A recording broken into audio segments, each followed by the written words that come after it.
Hey everybody, Nick here, and today I got a review for you of these two guys right here. These are the Kansept Knives, Gremlin, the small one, and Sprite, the big one. First off, though, in the name of full disclosure, I want to thank Kansept Knives very much for sending these guys along. They reached out to me, said, hey Nick, we got some knives, you want to take a look? I said, yeah, those two look great. And they still sent them along. Nonetheless, we do have to assume these are the very best quality controlled one of these guys ever. And I'm doing my best not to let that affect the nature or quality of my review. Next thing, let's do some size comparison real quick. These guys are not particularly, well, they were of two different sizes, so I'll put the comparisons in the middle here, but here they are against the Spyderco Delica. So we see here that in terms of sharpened length, both of them are longer than Delica in a pretty substantial way, although the Gremlin is actually a very small knife in the pocket. It comes in much smaller than the Delica, which is actually kind of cool, right? Here it is against the Ontario Rat number 2. So we see here, yeah, again, the Gremlin is very small in the pocket, and both of these knives are actually pretty damn compact for their blade length there. And then here it is against the Spyderco PM2, and so we see, again, relatively compact for the blade length, given that we have a bunch of blade on this guy. In terms of sharpened length, we got about a ½ inch more on the shod, or not the shod. The shod is the one I'm going to show you next, relative to the PM2 there. Here is the Kansept Knives shod. Another knife that I've reviewed from them and actually am a big fan of. And actually all of these share the same designer, who is Kim Ning, who is one of the higher-ups at Kansept and a person that we have seen a number of times, actually designs from Geyser in the past. So anyways, there you go. Next thing, like I said, these are two different knives. They have two different names. This one's the Gremlin, this one is the Sprite, but they are very clearly a pair. This is a size pair of knives. There are two different versions. There is a large one and a small one. And in fact, I should do one quick comparison with a ruler here, seeing that the Gremlin is coming in uncontroversially under 3 inches, and the the Sprite, that is coming in just over 3.5 inches, around 9 centimeters here. So there is that.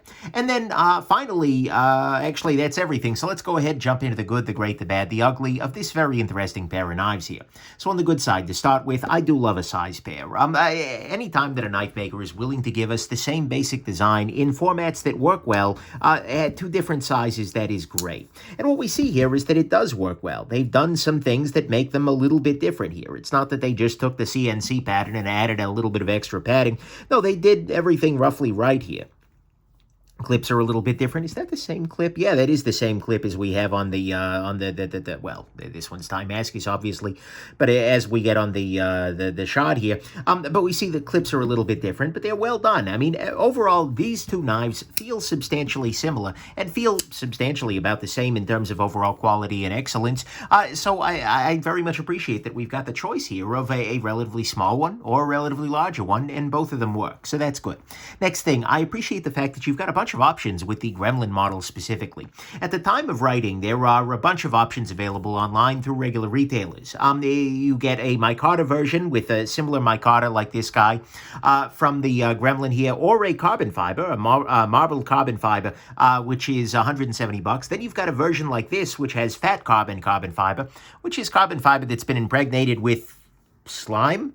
I don't know exactly what this green is here, but it's certainly, it is a thing. And that's $200 for exactly this model here. And then you have a higher end version that has carbo quartz, which is a material that was really hot in 2018, 2019, and nowadays has cooled off a little bit, but whatever. And it has a Damasteel blade. That's $400. The Sprite, at the moment at least, has just one the model here, and that's this guy with the canvas inlay here. And this is $200 as well. So I like the fact that you've got some options when it comes to materials. You can choose the micarta, you can choose the fat carbon, you can go the carbo quartz, bougie model. It's all good. And I'd love to see, by the way, in the future, a Timascus inlay for these guys as well. I think that could be, especially in the Gremlin, that could be an attractive little piece. So that's good too. Next thing, ergonomically speaking, these are actually way better than I expected. You look at it at first, it's like, that's kind of small, there's not that much to it there, but they've done really well here, because they've done things like having the clip properly rounded. This clip is radiused across the top, which means this fits pretty well in the hand. And the overall size and ergos work quite well. You're a little further away from the cutting edge, but the small one works great, the Gremlin, and then this guy, oh yes, the Sprite absolutely is great in the hand.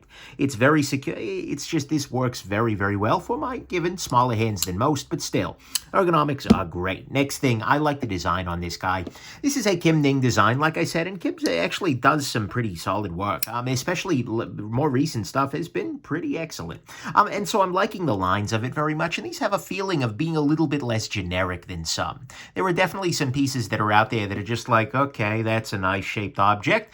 This feels like there is some design here. It's got some lines to it. It's got swooping lines that are mirrored in the recurve of the blade. The blade itself has this bit of swedge on the top there, a little bit of buoyness, but not so much. I feel like this is actually, these pieces are nicely done. And then adding in the inlays, which are in an interesting pattern. It's not just sort of, you know, here's some carbon fiber. I appreciate that very much. So overall, the design on these guys feels good, and it feels more interesting than a lot of the stuff that we see, especially from smaller brands these days. So that's good. Next thing, the size on these guys. On the Gremlin particularly, this is a great little size knife. This carries like a dream. It is overall a very small piece. It kind of disappears in the pocket. It is relatively thin, coming in just a hair maybe thicker than the Rat 2 here, but a little bit smaller overall than the Rat 2 in the pocket. This guy carries deliciously. Deliciously? Really?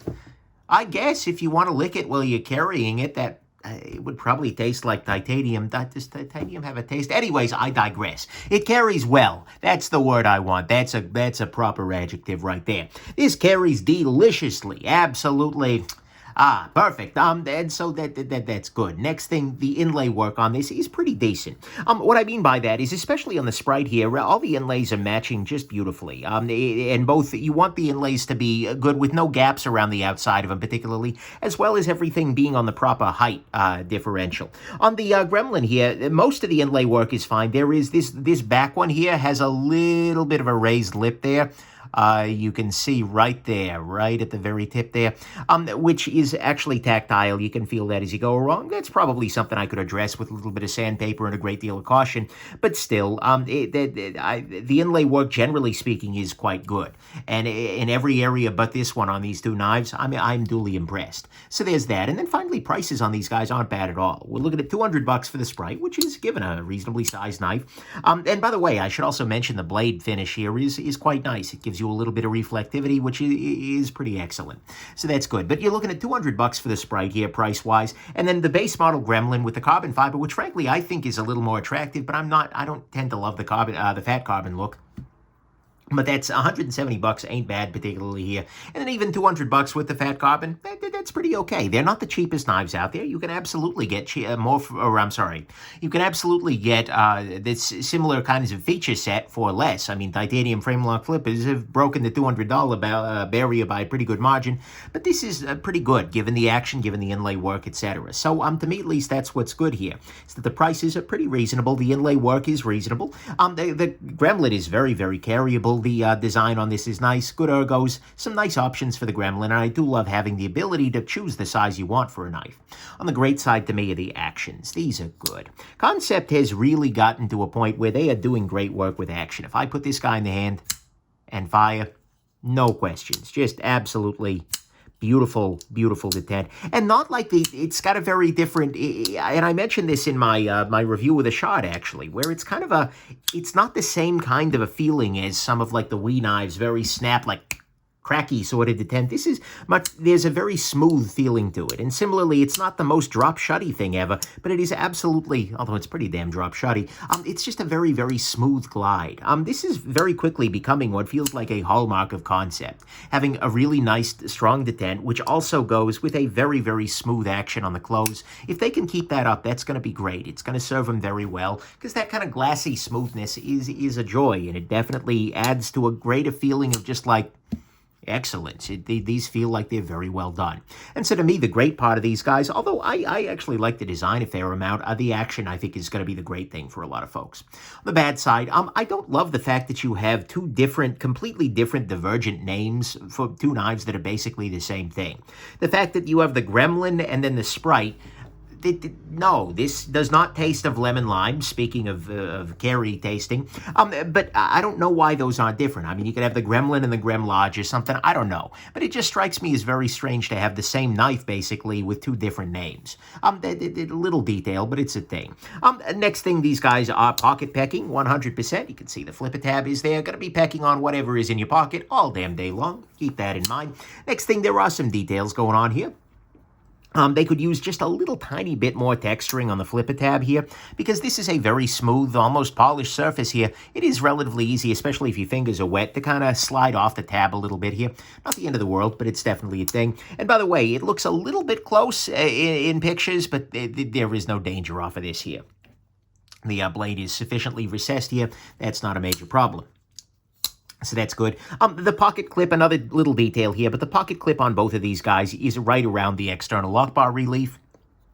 I would actually much prefer if the lock bar relief on this guy was internal. I think it'd just make it slide in and out of the pocket a little bit better. This guy, of course, is just over that 3.5-inch legal line. I mean, it makes sense. It looks like they were aiming for 9 centimeters and they nailed it. But the problem is over here in inch country, there are going to be places where 3.5 is not legal. And so this one is going to come down to how much the cop likes you. And that's not necessarily great. And then finally, on the couple of little detail front, they're not all that sharp out of the box. They're okay. They're not terrible, but I could definitely like to see a little bit more sharpness there. On more substantial issues, the inlay, like I mentioned, is a little bit high on this one right here. Only really on this patch. All the other inlay work is great, but this one has a high lip here. I don't know whether that's due to grooving and whatnot, or I'm sorry, grooving. Wow, whether it's due to the gluing is what I meant to say. I was noticing the grooving down here where Kim Ning wrote his name in there.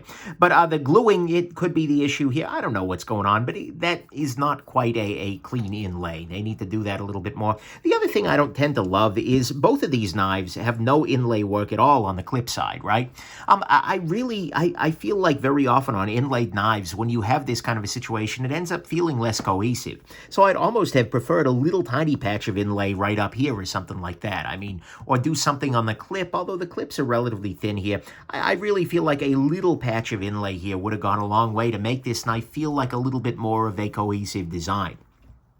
So there's that. And then finally, these knives have a recurve, and it is not necessarily a non-committal one. It's a pretty decent recurve here.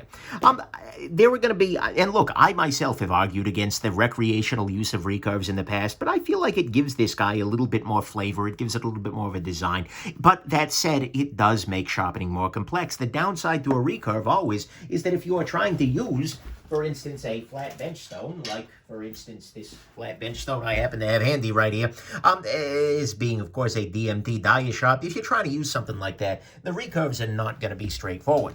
So, because it's going to curve, well, it's not straightforward because it's not straight, right?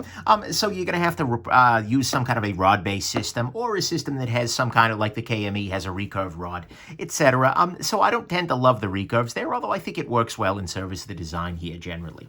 So, to me, at least, that's the bad side, is that the recurves make sharpening a bit more complex. There is no inlay on the clip side for either of these guys. The inlay is a little bit high right here, although the rest of the inlays are pretty solid. It's got a few details. It could use it's got a few details I talked about there. It's pocket pecking, and I don't like the fact that these are two basically same knives with two different names. Nothing particularly ugly here, although if the inlay were a little higher, that could reach ugly. That's an area they need to work on, but nonetheless, the final conclusion here is that this is actually a surprisingly nice pair of knives. As a matter of fact, when these guys first arrived, it was like, whoa, that's really good. And especially the Sprite. I like the Gremlin a little bit more just because of my own bias for size, right? I think this fits my life a little bit better.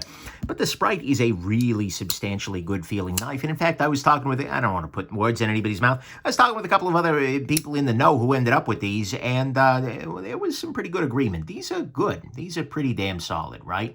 And so I like these, because they've got the two choices of sizes, some different options, good ergos, a nice design, a good pocketability, especially on the Gremlin here, some solid inlays, some good prices, some great action. They are, of course, pocket pecking. They got some little details to work on.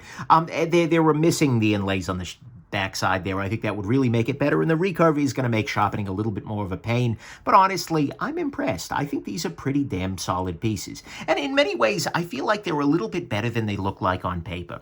Especially right now, in a world where we have so damn many brand new knives coming out every day, and each one of them is going to feel less remarkable than the last one, right? It's very easy to look at something and go, not so impressive.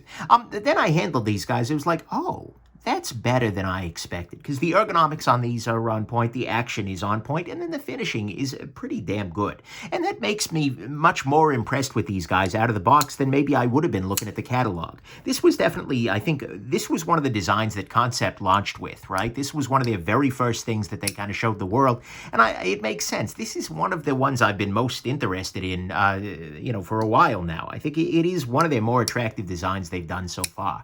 And I think, but overall, it's one of those sum of the parts things that I think is pretty impressive. And for the $200 each, at least for these configurations, and especially given that you can go with a regular carbon fiber here for $30 less, there is some pretty good value, especially if you dig in these kinds of materials.